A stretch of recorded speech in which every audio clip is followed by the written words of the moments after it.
Hello friends, welcome to our channel. మనం ఇప్పుడు ఉన్నటువంటి సమాజంలో చాలా కాంప్లెక్స్ సిట్యుయేషన్ ఏంటంటే పిల్లల్ని పెంచడం.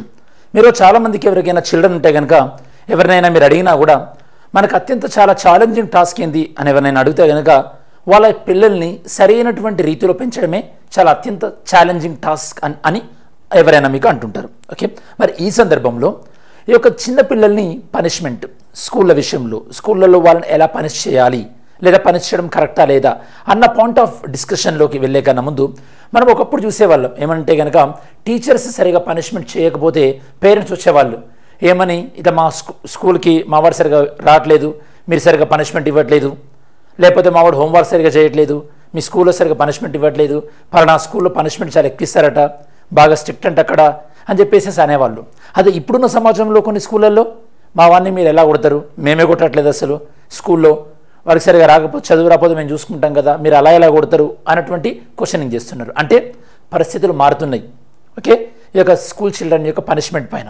మరి ఈ సందర్భంలో అలానే మనకి కొన్ని ఫ్యామిలీలలో చాలా స్ట్రిక్ట్ ఉండాలి, పిల్లల్ని చిన్నప్పుడు వాళ్ళని స్ట్రిక్ట్గా ఉంచితేనే వాళ్ళు పెద్దయ్యాక బాగుంటారు అని నమ్మేటటువంటి ఫ్యామిలీస్ కొన్ని ఉన్నాయి.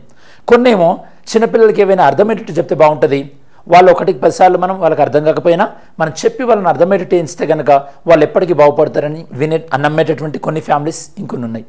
అలానే కొంతమంది టీచర్స్ ఓకే మనకి నార్మల్గా కూడా చూస్తుంటారు, మీ ఫ్రెండ్స్ కూడా ఉంటుండొచ్చు, వీడిని కొట్టి చెప్తే కనుక వీనికి బుద్ధి రాదు, వీని కొట్టిందే బెటర్ అయిందని చెప్పేసి కొంతమంది అనుకుంటారు.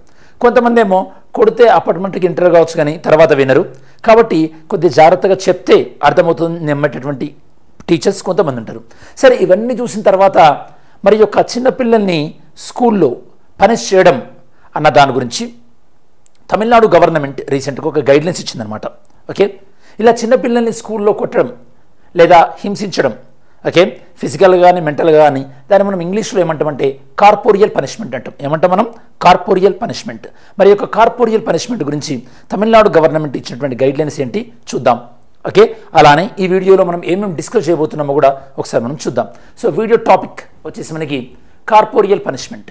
కార్పోరియల్ పనిష్మెంట్ అంటే ఈ యొక్క చిన్నపిల్లలకి ఇచ్చేటటువంటి ఒక ఫిజికల్ శిక్ష అనమాట. ఫిజికల్ హార్మ్ అని కూడా అనొచ్చు లేదా మెంటల్ పనిష్మెంట్ అనొచ్చు.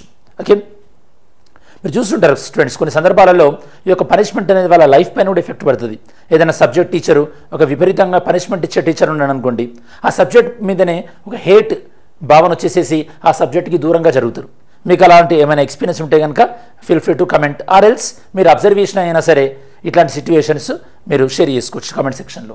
ఓకే, సరే ఈ వీడియోలో మెయిన్గా మనం డిస్కస్ చేయబోయేది సందర్భం, అసలు మనం ఎందుకు డిస్కస్ చేస్తున్నాం, కార్పోరియల్ పనిష్మెంట్ అంటే ఏంది, మరి యొక్క కార్పోరియల్ పనిష్మెంట్ పైన ఉన్నటువంటి పర్సెప్షన్స్ భావనలు ఏంది, ఇలా కార్పోరియల్ పనిష్మెంట్ ఇవ్వడం వల్ల వచ్చేటటువంటి కన్సిక్వెన్సెస్ పరిణామాలు ఏంది, దాని తర్వాత మన ఇండియాలో ఇలాంటి కార్పోరియల్ పనిష్మెంట్ గురించి ఓకే అంటే ఈ యొక్క చిల్డ్రన్ పైన ఇలాంటి కఠినమైనటువంటి పనిష్మెంట్ గురించి కాన్స్టిట్యూషన్ ఏం చెప్తుంది, అండ్ ప్రభుత్వంలో ఉన్నటువంటి మన గవర్నమెంట్లో ఉన్నటువంటి చట్టాలు ఏం చెప్తున్నాయి, లైక్ రైట్ టు ఎడ్యుకేషన్, అలానే protection of civil rights of children చట్టాలు ఏం చెప్తున్నాయి, గవర్నమెంట్ తీసుకున్నటువంటి ఇనిషియేటివ్స్ ఏంది అన్న డీటెయిల్స్ అన్ని కూడా మనం డిస్కస్ చేయడం జరుగుతుంది. ఓకే, ఇది మనకి జనరల్ స్టడీస్ పేపర్ 2లో గవర్నెన్స్ సంబంధించినటువంటి టాపిక్. సరే, తమిళనాడు స్కూల్ ఎడ్యుకేషన్ డిపార్ట్మెంట్ అనేది గైడ్లైన్స్ ఇష్యూ చేసింది. ఆ గైడ్లైన్స్ ఏంటంటే GECP అంటే guidelines for the elimination of corporeal punishment. అంటే కార్పోరియల్ పనిష్మెంట్ అంటే చిన్నపిల్లలపైన ఫిజికల్ లేదా మెంటల్ హరాస్మెంట్ ఏదైనా సరే దాన్ని అన్ని రూపాలలో కూడా దాన్ని ఎలిమినేట్ చేయండి, దాన్ని తగ్గించండి అని చెప్పేసి చెప్తున్నారు. ఈ కాంటెక్స్ట్ మనం డిస్కస్ చేసే కన్నా ముందు ఇందులో కొన్ని సందర్భాలు మనం ఇంపార్టెంట్వి కొన్ని మనం డిస్కస్ చేస్తాం, అవి ఇప్పుడే చెప్తాను నేను మీకు. అదేంటంటే నెంబర్ 1, మనకి చిన్నపిల్లలకి కాన్స్టిట్యూషన్లో వాళ్ళకి ఎడ్యుకేషన్ గురించి చెప్పేటటువంటి కొన్ని ప్రొవిజన్స్ ఉన్నాయి. కాన్స్టిట్యూషన్లో చిల్డ్రన్ ఎడ్యుకేషన్ గురించి చెప్పేటటువంటి కొన్ని ప్రొవిజన్స్ ఉన్నాయి. అవి ఏంటంటే article 21A right to education, దాంతోపాటు ఆర్టికల్ 45 అంటే అప్ టు 6 years చిల్డ్రన్ వరకు కూడా చిల్డ్రన్కి యొక్క బేసిక్ ఎడ్యుకేషన్ ప్రొవైడ్ చేయడం, దాంతోపాటు ఆర్టికల్ 51AK యొక్క చిల్డ్రన్ యొక్క పేరెంట్స్ కానీ గార్డియన్స్ కానీ వాళ్ళకి ఎడ్యుకేషన్ ఆఫర్ చేయడం అంటే ప్రొవైడ్ చేయడం. ఈ మూడు కూడా మనం ఒకే కాన్స్టిట్యూషన్ అమెండ్మెంట్ ద్వారా యాడ్ చేయడం జరిగింది కాన్స్టిట్యూషన్కి. ఆ కాన్స్టిట్యూషన్ అమెండ్మెంట్ ఏంటో చెప్పండి.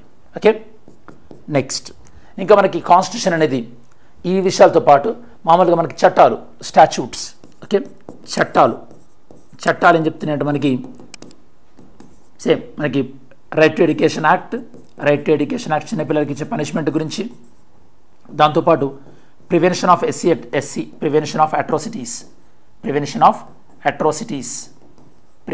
Atrocities on SC ST atrocities act ఏం చెప్తుంది. అలానే సివిల్ రైట్స్ పౌర హక్కులు ఏం చెప్తున్నది. ఇట్లాంటి డీటెయిల్స్ అన్ని కూడా మనం డిస్కస్ చేస్తాం అనమాట ఈ వీడియోలో. ఓకే సరే. అండ్ అలానే ఇంటర్నేషనల్ నార్మ్స్ ఏ విధంగా చెప్తున్నాయి. నెక్స్ట్ కార్పోరియల్ పనిష్మెంట్ అంటే ఏందో మనం ఆల్రెడీ డిస్కస్ చేసాం. చిన్నపిల్లలపైన ఫిజికల్ పనిష్మెంట్ యూజ్ చేస్తే కనుక దాన్ని మనం కార్పోరియల్ పనిష్మెంట్ అనేవాళ్ళం. ఇదివరకు పనిష్మెంట్ చాలా ఘోరంగా ఉండేవి. ఓకే అంటే వాళ్ళు హోంవర్క్ చేయకపోయినా, దాంతోపాటు వాళ్ళు చెప్పింది చేయకపోయినా, లేదా వాళ్ళ టైంకి రాకపోయినా స్కూల్లో, అంటే నేను అనేది ఒక 15-20 years బ్యాక్.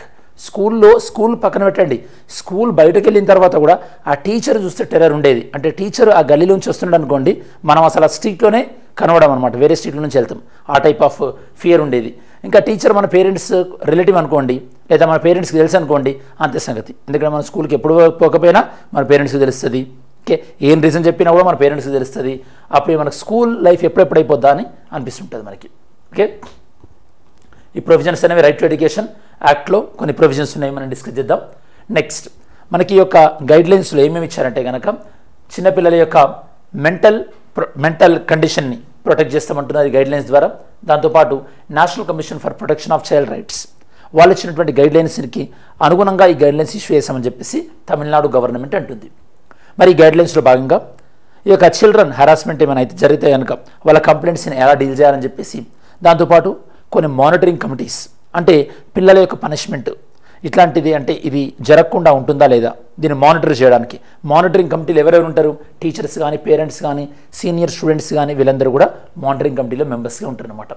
మరి కార్పోరియల్ పనిష్మెంట్ గురించి పర్సెప్షన్స్ అంటే ఎలాంటి ఒపీనియన్ ఉంది, చిన్నపిల్లలకి ఇలా పనిష్మెంట్ ఇవ్వడం అనే దానిపైన ఒపీనియన్ ఎలా ఉందంటే జనరల్గా దీన్ని మనం యాక్సెప్టబుల్ లెవెల్లో చూస్తున్నాం. ఎందుకంటే టీచర్స్ని జనరల్గా లోకో పేరెంటిస్ అంటే ఈ యొక్క పేరెంట్స్ రోల్ తీసుకుంటారు టీచర్స్.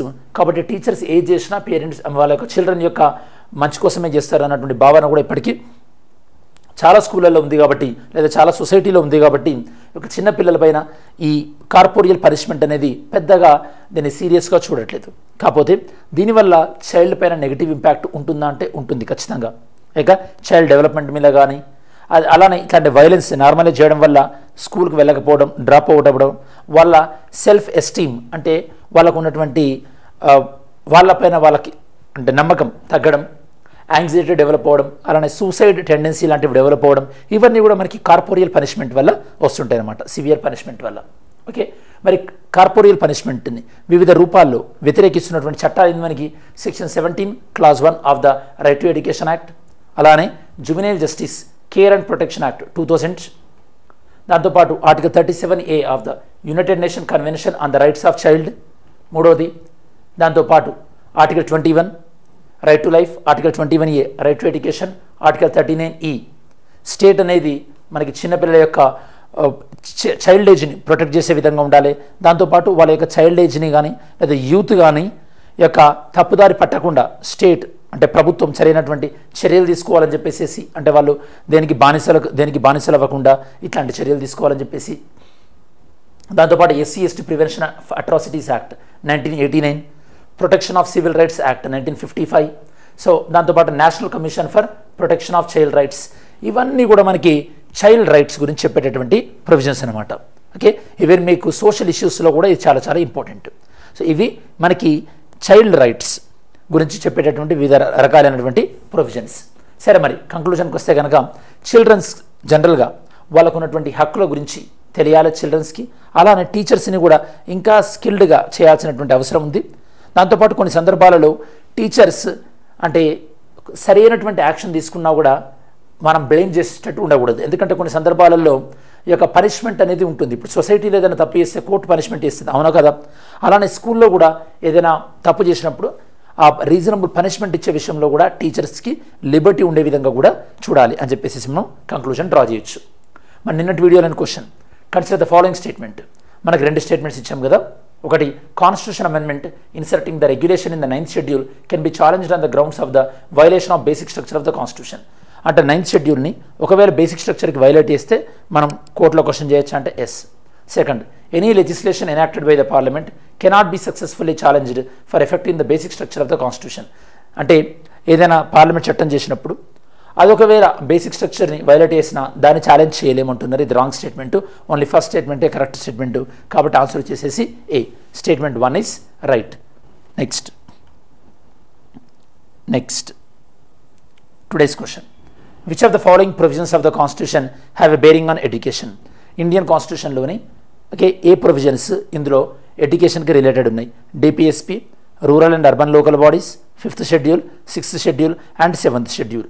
ఇందులో ఏవి ఎడ్యుకేషన్కి సంబంధించి డైరెక్ట్గా ఇండైరెక్ట్గా మనకి లింక్ అయి ఉన్నాయని చెప్పేసి టుడేస్ క్వశ్చన్. మెయిన్స్ క్వశ్చన్ ఈరోజు. Critically examine the success of the right to education act in India. ఇండియాలో రైట్ టు ఎడ్యుకేషన్ యాక్ట్ యొక్క సక్సెస్ ఏ విధంగా ఉంది? ఇది మెయిన్స్ క్వశ్చన్. సరే, మనం వీడియో చివరిలోకి వచ్చేసాం కాబట్టి ఈ వీడియోలో మెయిన్గా మనం డిస్కస్ చేసినటువంటి అంశాలు ఏంది? ఈ యొక్క చిన్న పిల్లలపైన పనిష్మెంట్, దానికి సంబంధించి తమిళనాడు గవర్నమెంట్ ఇచ్చినటువంటి డైరెక్షన్స్, అండ్ ఈ యొక్క చిన్నపిల్లలపైన పనిష్మెంట్కి సంబంధించి మన భారతదేశంలోని వివిధ చట్టాలు, ఆ చట్టాలు ఏం చెప్తున్నాయి, అండ్ చైల్డ్ రైట్స్కి సంబంధించినటువంటి కాన్స్టిట్యూషన్ ప్రొవిజన్స్ ఏ విధంగా ఉన్నాయి అన్న విషయాలన్నీ కూడా మనం డీటెయిల్గా డిస్కస్ చేయడం జరిగింది. ఇది స్టూడెంట్స్ ఓవరాల్గా మనకి చైల్డ్ పనిష్మెంట్ అన్న టాపిక్ సంబంధించినటువంటి సమగ్రమైన విశ్లేషణ. Thanks for watching this video. Have a great day. జై హింద్.